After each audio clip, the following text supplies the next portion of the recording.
Hey guys, today we're going to look at lesson 1.4, talking about angles and how to measure some angles. Um, First thing we're going to look at is our definition of an angle. And that definition is an angle is formed by two rays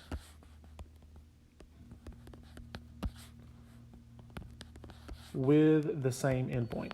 So an angle is formed by two rays with the same endpoint.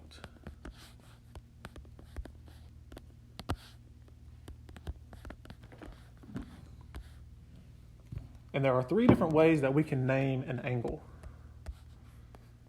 Okay? We can name an angle by the vertex.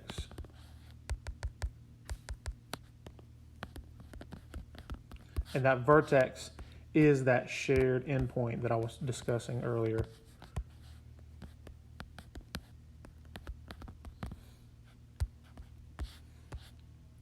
The second way that we can name an angle is by a point on each ray and the vertex.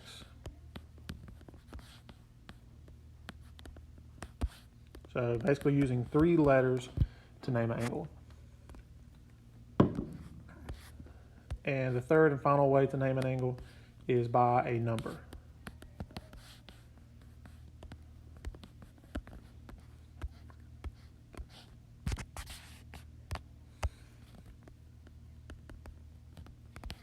All right, looking at our first example down here, there's the general makeup of an angle.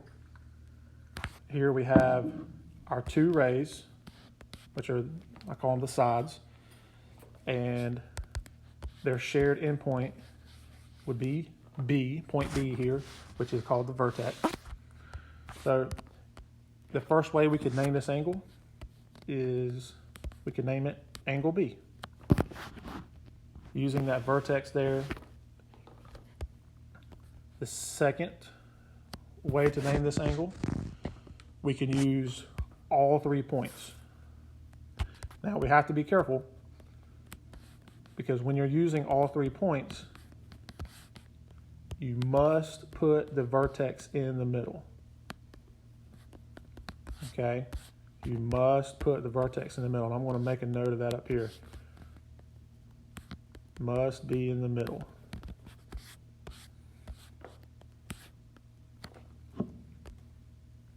And the order of the letters does not matter. We can start with A and go B, C, or vice versa. We can start with C and go B, A.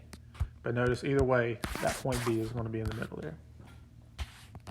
And then the third and final way, sometimes in some of our examples, you'll see a number inside the angle. We can use that number as well.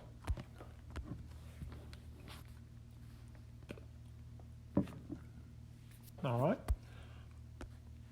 Our next example, here we have several angles in this picture. And if you look, we actually have three different angles. We have this smaller angle on the upper portion. We have the smaller angle on the bottom half. And then we have the whole angle here. So we actually have three angles in this diagram. And what we're going to do is we're going to go through the naming process with each of these because sometimes we may not want to use all three. For example, right now we're working with the blue angle, this top half. If we were to use the first method by labeling it using the vertex and put angle L, that is not really specific enough because angle L could refer to this angle here or the large angle. So it's not very specific, and generally that's just not going to be a good way to represent that blue space. So we want to avoid using the vertex here. But we could use all three letters. We could say angle MLN we could use our 3 letters. That's always going to be the safest, is using 3 letters. MLN, or the reverse, NLM. Or we could use our number, which here we have a number for our blue angle. That will be angle 1. Now looking at our green angle. So again, we want to avoid angle L here. We want to avoid that naming. But for that green angle, we could use the sides, angle NLO or OLN. Notice that vertex is in the middle there for both of those.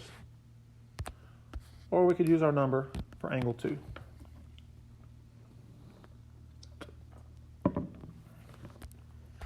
And then finally, what if we're looking at the purple area?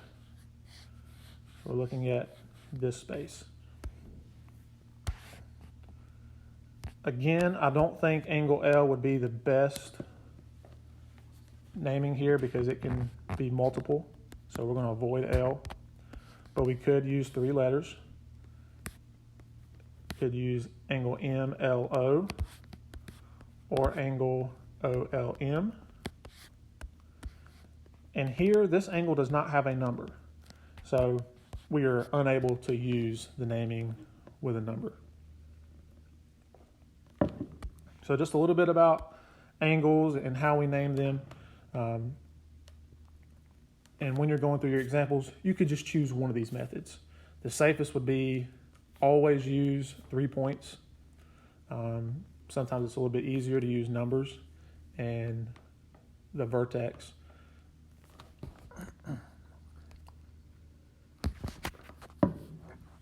All right, moving on to some different types of angles. Some of these may be familiar to you from last year. We're going to look at 4 different types: an acute, right, straight, or obtuse and straight. And an acute angle, what defines an acute angle is if the measure is between 0 degrees and 90 degrees. A lot of times you'll hear people say less than 90. All right. And we want to be careful by using that definition because anything less than 90 means it's an acute angle. That includes negatives. And we do not want to we're not going to talk about negative angles this year in Math 2. That'll be more of a Math 3 concept you'll learn next year in your next course. So an acute is between 0 and 90. A right angle is exactly 90. Is exactly 90 degrees. An obtuse angle, that measure is going to be between 90 and 180. So a lot of times we will see people put X is greater than 90. We want to avoid using that. We need to put some restrictions on there. It's between 90 and 180. And then finally, our straight angle, that is going to be exactly 180 degrees.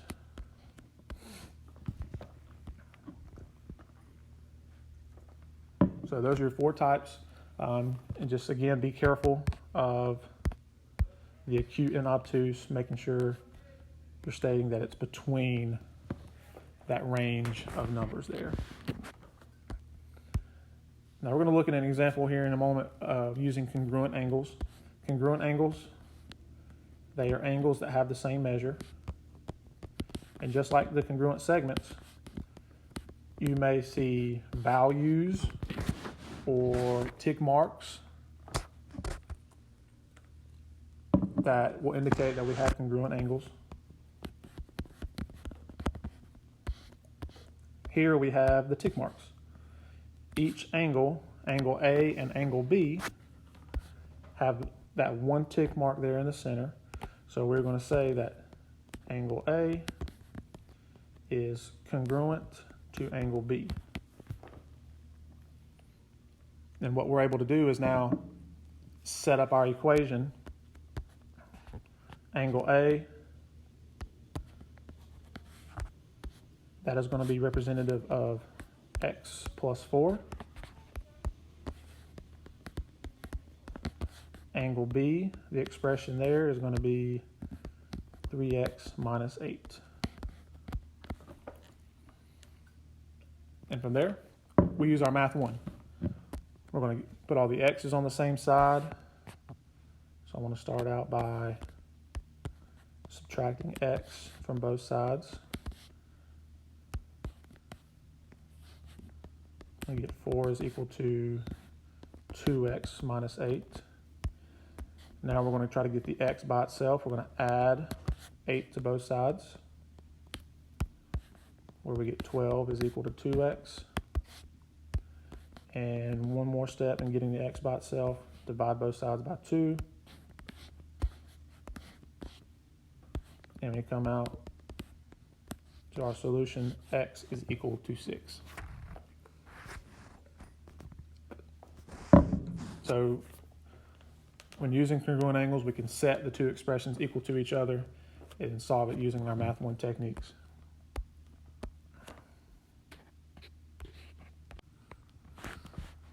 All right, moving on to our next slide, we are going to discuss the angle addition postulate. This is very similar to the segment addition postulate in lesson 1.3, where we talked about we have two pieces.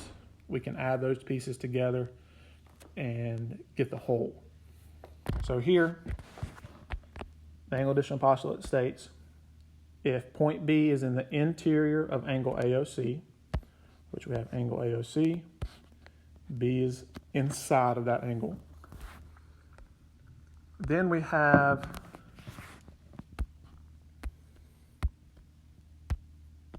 this equation that we can use. We can say the measure of angle AOB, which is our first piece, plus the measure of BOC, which is our second piece, is equal to the whole AOC. So very similar setup to segment addition, but now we're using angles. And we're going to use that in our next example. So here we have tells us the measure of AOC is 100, and it's always good to label your diagrams. So I want to label 100 degrees in here. AOC, the whole angle, is 100. The measure of AOB, that is 40.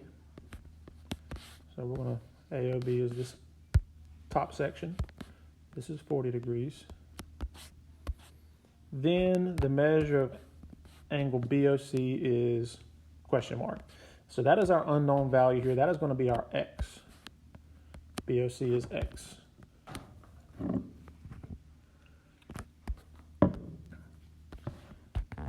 And now we can use our angle addition postulate, which states the first section, which is angle AOB, plus the second section, angle BOC, is equal to the whole angle AOC. Now we can substitute our values, our expressions, and use our Math 1 to solve. AOB, which stated in the problem was 40 degrees, plus BOC, that is our x, and AOC is the whole, it's 100 here. Now we can solve for x, subtract 40 from both sides, and we have x equals 60 degrees.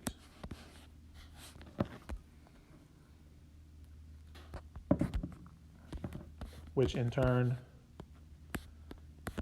x is the measure of BOC.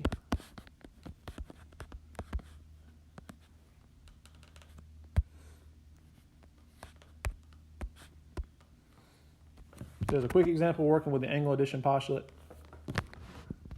I want you guys to take a look at the homework here. You're going to work with some congruent angles, some naming of the angles, as well as the angle addition postulate. If you have any questions, please get in touch with me.